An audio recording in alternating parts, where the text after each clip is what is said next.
천주사적 싸움의 전모를 밝힌 곽정환 회장의 사필 규정. 9.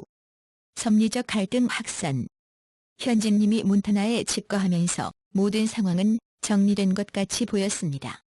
인진님은 4월부터 뉴욕 맨해튼 센터를 중심으로 한국에서 형진님이 하던 방식으로 교회를 통합하여 예배를 보기 시작하였습니다. 국진님과 형진님은 현진님이 여전히 청년연합 세계회장직에 계심에도 3월에는 한국청년연합의 재정감사를 단행하였고 4월 28일에는 한국청년연합을 가정연합 산하에 두어 통합관리함과 동시에 한국회장을 일방적으로 교체한다고 발표하였습니다. 이사회 변경을 통해 UCI를 접수하려 했던 계획. 5월에는 주동문 씨가 아버님께 UCI 이사 2명을 추가할 것을 건의드림으로써 UCI를 장악하려고 구체적으로 시도했습니다. 국진님과 김효율, 주동문 등은 2008년 6월 가정연합 선교회를 재가동하여 어머님을 이사장으로 옹립한 뒤 UCI의 주요 자산을 선교회로 귀속시키려 하였고, 이것이 무산되자 UCI 자체를 접수하는 것으로 방향을 바꾼 것이죠. 그들은 먼저 UCI 이사로 등재되어 있던 김효율과 주동문을 앞세워 UCI 이사진 개편을 위한 시도를 하였습니다. 주동문 씨는 2009년 5월 아버님을 뵙는 자리에서 UCI 이사를 더 보강하여 숫자를 7명으로 늘리자고 제안드리고, 후보자로 신임 미국 대륙 회장이자 아버님이 신임하시고 현진님과도 교류가 있는 김계훈 회장과 참자녀님인 선진님을 추천하였습니다.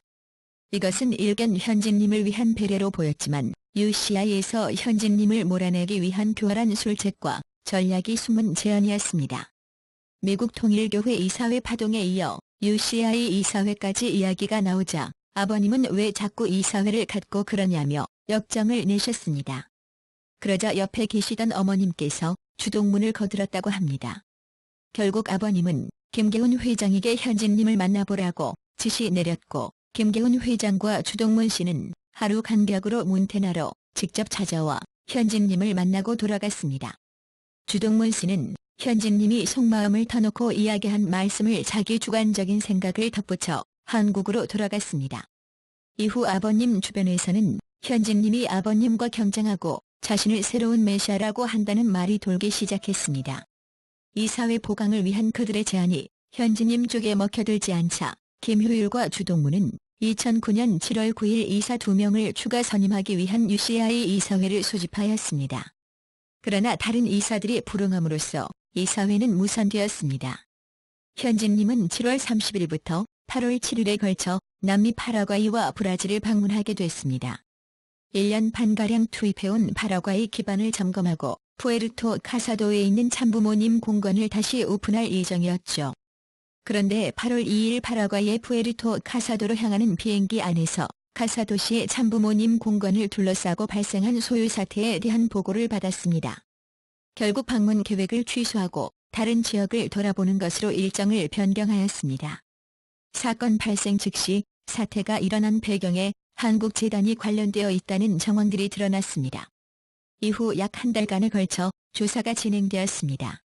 그 결과 선교회 소속 박진용 변호사가 현지에서 채용된 사보리오 변호사 등과 함께 소요 사태를 일으킨 과격단체 프로티에라와 교류한 사실이 드러났습니다. 이에 대하여 한국재단은 UCI 밑에서 일하는 파라과이 토지관리 책임자 토마스 필드가 현진님의 카사도 방문을 무리하게 추진하다 자초한 일이라고 거짓 주장하였습니다. 그리고 이때부터 국진님 측은 UCI가 파라과이 땅을 사유화하는 과정을 밟아왔다고 비난하고 통일교 재산을 지켜야 한다는 논리를 펴나갔습니다. 몇 년 뒤 이 사건은 새로운 국면을 맞았습니다. 소요 사태를 일으킨 프로티에라 조직의 회원이던 푸에르토 카사도의 전 시장이 양심선언을 한 것입니다. 국진님과 형진님의 배후 조종을 받고 있는 한국인과 코스타리카 변호사가 2009년 중반에 이 지역에 들어와서 현진님을 도덕적으로 문제가 있는 인물이자 공금을 남용하고 아버지의 재산을 가로채려는 도둑으로 몰고 갔다는 내용이었습니다. 본론으로 돌아가서 푸에르토 카사도 방문을 취소한 현진님은 8월 2일 메노나이트 정착촌에 기착하여 1박을 하게 됩니다. 이날 밤 중대한 결정이 내려지게 됩니다. UCI 이사회가 소집되어 김효율과 주동문을 전격 해임하였던 것입니다. 이것은 파라과이까지 와서 범죄 집단과 손을 잡고 섭리를 망치는 지신폭동 사건과 함께 돌아올 수 없는 루비콘 강을 건넌 사건이 되었습니다. 현진님 입장에서 이는 아버님을 뒷방 노인 신세로 만들어 놓고 모든 것을 좌지우지하고 있는 어머님과 동생들, 김효율과 주동문 같은 지도자들의 전횡을 더 이상 좌시하지 않고 적극적으로 아버님의 섭리적 기반을 지키겠다는 강력한 의사표시와도 같았습니다. 교회 측도 현진님을 압박하는 본격적인 실력 행사에 들어갔습니다. 이 사회 변경을 통해 UCI를 접수하려던 계획이 무산되고 되레 김효율과 주동문마저 해임되자 국진님과 형진님 측은 UCI로 들어가는 자금줄을 차단하고 보유 자금을 고갈시키는 전략으로 선회하였습니다. 그들은 가장 먼저 일본 교회로부터 매월을 위해 지원되던 수백만 불의 자금을 즉시 중단하는 초강수를 뒀습니다. 약 30년간 2조 원가량을 투자하여 쌓아올린 가 무너지는 것도 감수하겠다는 의미였습니다. 이에 현진님은 8월부터 9월에 걸쳐 여러 차례 아버님께 편지를 보내 에 대한 문제 해결을 호소했습니다. 그러나 뚜렷한 해결책은 제시되지 않았습니다. 김효율은 UCI 이사를 먼저 원위치시키라고 요구하였고 재정에 대해서는 일본을 책임 맡은 국진님과 상의하라고 공을 떠넘겼습니다. 국진님 측이 더 이상 지원할 의사가 없자 UCI는 미국 통일교회에서 대출금 반환 형식으로 약 900만 불을 돌려받았고 이후 강력한 구조조정과 최소 운영자금으로 1년 가까이 버텼습니다. 국진님은 미디어로 가는 지원금을 차단한 데 이어 부모님이 사용하는 전용기 운영자금의 지원마저 중단해버렸습니다. 부모님의 전용기는 UCI 계열사의 중개를 거쳐 외부 전문회사의 관리하에 일본에서 지원하는 자금으로 운영되고 있었습니다. 이후 교회는 전용기 사용 중단에 대한 책임을 줄기차게 현진님에게 뒤집어 씌웠습니다. 또한 연로하신 아버님이 전용기도 마음대로 사용하지 못하게 막아버렸다고 음해 비난하면서 현진님을 불효자로 매도하였습니다. 11월 8일에는 UCI 계열사인 워싱턴 타임즈 항공의 회사 자금 2,100만 불이 주동문에 의해 선교회 계좌로 불법 송금되는 사건이 발생하였습니다. 이 또한 UCI 자금줄 차단의 맥락에서 나온 조치로 보였습니다. WTA가 미국 회사 규정에 의해 자금을 돌려달라고 요청하면서 통지서를 보내고 계좌를 동결시키자 교회 측은 대대적으로 현진님이 참어머님을 고소하는 폐륜을 저질렀다는 최악의 음해성 네거티브 캠페인을 전개하였습니다. 여기에 박진용, 신동모, 이상보와 같은 자들을 앞장세웠습니다.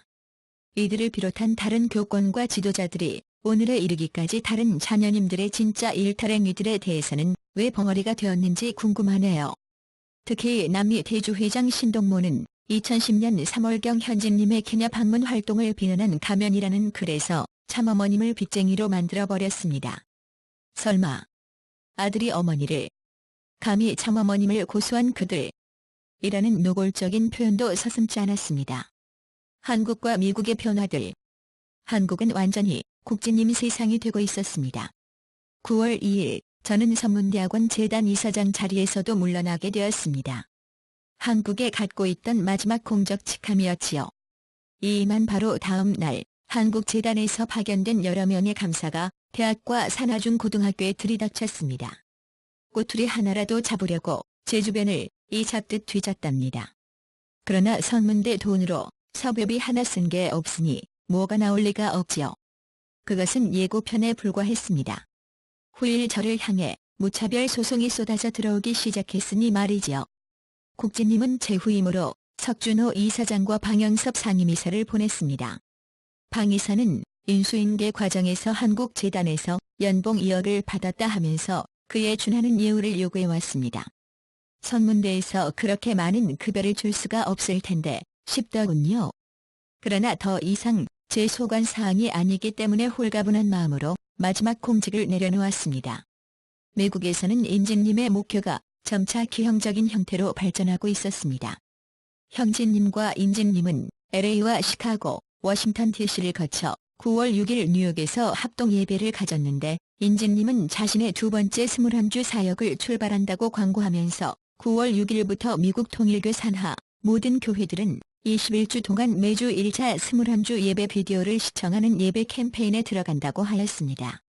각급 교회의 예배를 21주간이나 인진님의 지나간 설교와 예배 영상으로 대체하는 무리한 정책은 현장에 불만을 일으키고 말았습니다. 그럼에도 이 캠페인이 끝나자 인진님은 아예 맨해튼 본부교회에서 실시되는 예배를 전국에서 인터넷 중계로 동시에 시청하며 예배드리도록 했습니다. 결과적으로 현장 목사들은 설교권을 상실한 채 어두컴컴한 성전에서 사회자 수준의 단순 역할로 전락했습니다. 결국 2010년도 들어서부터 전국 교회의 평균 예배의 숫자가 눈에 띄게 줄고 반토막 났다는 말까지 나왔습니다. 이 와중에 현진님은 워싱턴 타임즈 문제 해결을 위해 아버님께 여러 차례 편지를 올렸는데 그 내용 가운데 하나가 아버님의 마음을 움직였습니다. 당시 아버님과 현진님 사이에 메신저 역할을 했던 사람은 김계훈 회장이었습니다. 현진님은 아버님 주변 지도자들에 대한 극도의 불신감을 표시하였고 아버님께 전하고 싶은 메시지를 바로 김계훈 회장을 통해 전달하였습니다. 김계훈 회장으로부터 편지 내용을 들은 아버님은 현진님을 만나보고자 했습니다. 현진님도 아버님을 다시 만나 섭리를 놓고 깊은 말씀을 나누고 싶었습니다. 아버님이 라스베이거스에서 기다리고 계시는 동안 현진님은 산속에서 2주간 청성의 기간을 보냈습니다. 아버님과 현진님이 곧 만난다는 소식이 알려지면서 당시 통일가에는 청성을 드리는 식구들이 급속히 늘어났다고 합니다. 청성을 다 마치고 산에서 내려온 현진님의 귀에 처음 들려온 소식은 타카의 편지 사건이었습니다. 이스트가든에서 오랜 기간 일해온 타카이라는 일본 부인 식구가 있는데 어머님께서 이 부인을 통해 현진님 가정의 큰 아들 부부에게 편지와 메시지를 전달한 것입니다. 그런데 이 가운데 아버지가 할아버지와 하나 되어 있지 않으니 언제나 할아버지를 따라가야 한다는 대목이 문제가 되었습니다. 현진님은 이 사건을 대단히 심각하게 받아들였습니다. 참가정과 통일운동 내에 발생하고 있는 모든 문제로부터 현진님은 어떻게든 당신의 자녀들을 개입시키지 않고 보호하려 했던 것입니다. 자칫하면 자녀들이 가져왔던 참부모님 즉 할아버지 할머니와 참가정에 대한 기준이 깨져나갈 수도 있었으니까요. 현진님의 자녀들, 특히 장성한 자녀들은 현진님이 어떤 기준으로 어떻게 살아왔는지를 잘 알고 있었습니다. 미 육군 장교로 임관한 장남 신혼님은 웨스트포인트 졸업식에서 아버지를 참된 원리인으로 증거하고 부대 상관에게도 아버지를 자랑스럽게 증거할 정도로 아버지에 대한 믿음과 신뢰가 굳건했습니다. 그런데 할아버지 할머니가 이러한 아버지를 불신하는 모습을 본다면 어린 자녀들로서는 커다란 충격을 받지 않겠습니까? 현진님은 몬태나까지 직접 마중 나온 김계훈 회장을 통해 아버님을 독대하고 싶다는 의사를 전달했습니다. 현진님으로서는 하나님의 뜻과 섭리를 놓고 아버님과 깊은 대화를 나누고 싶었고 자식으로서 언제나 그랬던 것처럼 아버님께 모든 것을 솔직하게 말씀드리고 싶었습니다. 어머님이 옆에 계시면 대화가 원활히 이루어질 수 없다는 것을 잘 알고 있었던 것입니다. 9월 9일 저녁 라스베이거스에 도착한 현진님은 즉시 아버님을 뵙기를 원했습니다. 그런데 도착 보고를 드리러 간 김계훈 회장이 약 1시간 뒤에 현진님에게 돌아와 아버님의 메시지를 전하였습니다. 현진님이 정성을 들이고 먼 길을 왔으니 이날은 푹 쉬고 다음날 아무 때나 찾아오면 이야기를 충분히 들어볼 것이며 정성기간에 하늘로부터 어떤 메시지를 받았는가도 듣고 싶다는 내용이었습니다. 현진님의 눈가에는 눈물이 글썽였습니다. 아들의 사정을 이해해 주신 아버님이 너무나 고마웠던 것이죠. 다음 날인 9월 10일, 날이 밝기도 전에 낭보가 날아들었습니다. 참부모님의 사대손이자 현진님 가정의 첫 손자가 예정일보다 일주일 앞서 태어난 것이죠. 아침에 소식을 들은 아버님은 기뻐하시며 정남이라는 이름을 하사하셨습니다. 모든 것은 순조로운 듯 보였습니다. 아버님을 만나려면 먼저 서명을 하라. 그런데 오전에 상황이 완전히 뒤바뀌었습니다. 김계훈 회장과 조종순 회장 등 몇몇 일행이 현진님이 머물고 있는 숙소로 찾아온 것입니다. 그들은 아버님의 전갈이라고 하면서 아버님의 말씀에 절대 순종하겠다는 백지 서명을 해야 아버님을 만날 수 있다고 주장했습니다. 현진님은 이게 무슨 공산당이냐. 자식이 아버지를 만나 말씀을 나누는데 무슨 서명이 필요하냐. 며 그들을 돌려보냈습니다. 아버님이 왜 하룻밤 새 생각을 바꾸셨는지 그것이 진정 아버님의 뜻인지는 모를 일이었어요. 애교에 누군가 현진님의 서명을 받으려는 의도는 분명했습니다.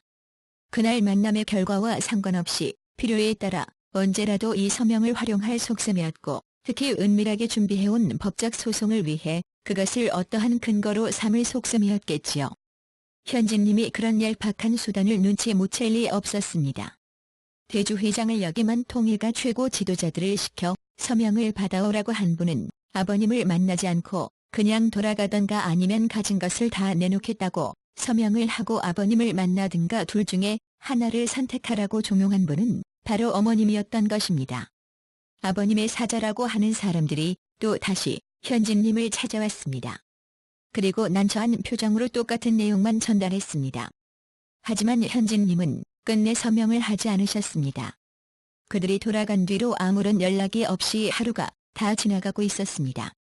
현진님은 결국 아버님 만나는 것을 체념하고 정남님 봉헌식을 위해 뉴욕으로 돌아갈 표를 끊었습니다. 그때 김계훈 회장으로부터 연락이 왔습니다. 아버님께서 잠시 출타하셔서 현진님 가까운 곳에 나와 계시니 직접 만나 뵙는 것이 어떻겠냐는 제안이었습니다. 현진님은 인사라도 드리고 떠날 생각으로 아버님이 계신 공공장소로 갔습니다. 현진님의 인사를 받는 아버님의 표정은 밝지 못했습니다.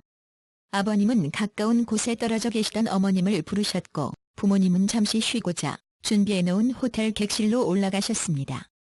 아버님과의 대화는 채 1시간이 되지 못하였습니다. 대화를 풀어가기 위한 상황 이해가 너무나 달라져 있었습니다.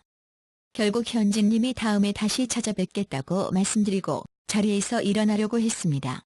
그때 아버님이 돌발적으로 현진님의 옷을 잡고 놓아주지 않으셨습니다. 다 내놓기 전에는 절대 그냥 갈 수 없다. 전 인류의 구세주로 오신 당신의 아버지에게 붙잡혀서 이와 같은 말씀을 들어야 하는 것이 현진님에게는 참을 수 없는 고통이자 슬픔이었습니다. 한순간도 아버님을 떠나지 않았고 모든 것을 아버님을 위해 해온 시간이었습니다. 너무나도 변해 계신 아버님을 대하면서 아버님의 눈과 귀를 멀게 한 자들에 대한 분노가 치밀었습니다. 현진님은 일단 아버님을 안심시켜드리고 방을 나와 뉴욕으로 돌아왔습니다. 현진님 가정의 서부 이주. 봉헌식 날이 가까워지던 즈음 부모님께서 알래스카를 거쳐 이스트가든으로 오실 계획이라는 소식이 들려왔습니다. 현진님은 김계훈 회장에게 연락하여 이스트가든에 찾아오시는 것을 이번만큼은 단념해 주시라고 간곡한 부탁을 넣었습니다. 어린 자녀들이 보는 앞에서 어떤 상황이 벌어질지 장담할 수 없었던 것이죠. 그럼에도 재차 부모님의 전용기가 알래스카를 출발하여 9월 17일 뉴욕으로 향할 것이라는 소식이 전해졌습니다. 정남님의 봉헌식 날이었습니다. 9월 17일 저녁 7시 신혼님은 현진님 댁거실에서 조촐하게 봉헌식을 치렀습니다. 이렇다 할 현수막도 없이 프린터로 출력하고 스카치 테이프로 연결해 붙인 종이 배너가 장식물의 전부였습니다. 축하해드릴 하객도 없었습니다. 참부모님의 역사적인 4대 직계손의 봉헌식이 이렇게 치러지다니 꿈에도 생각 못할 노릇이었습니다. 봉헌식을 마친 현진님 내외분과 신혼님은 심각한 내용의 가족회의를 가졌습니다. 그 자리에서 현진님은 자신의 뜻을 밝히고 아들의 의견을 물었습니다. 그리고 신혼님이 용단을 내렸습니다. 이 상황에서는 아버지의 가정과 어린 동생들을 지키는 게 무엇보다 중요한 일이었습니다. 반대하는 자들로부터 오해를 뒤집어쓰고 비난을 받을지언정 아버지를 도와 참가정을 보호하는 것이 장남의 역할임을 신혼님은 잘 알고 있었습니다. 가족회의는 오래가지 않았고 그럴 시간 여유도 없었습니다. 그로부터 몇 시간 뒤 자정을 앞두고 현진님 가정은 수십 년 정들었던 이스트 가든을 떠나 대륙 횡단길에 올랐습니다. 챙겨온 것이라곤 얼마간 지낼 수 있는 옷가지와 생활도구가 다였습니다. 몬태나에 잠시 머문 현진님 가정은 비교적 가까운 도시인 시애틀에 정착할 것을 결정하고 집을 빌려 이사를 완료하였습니다.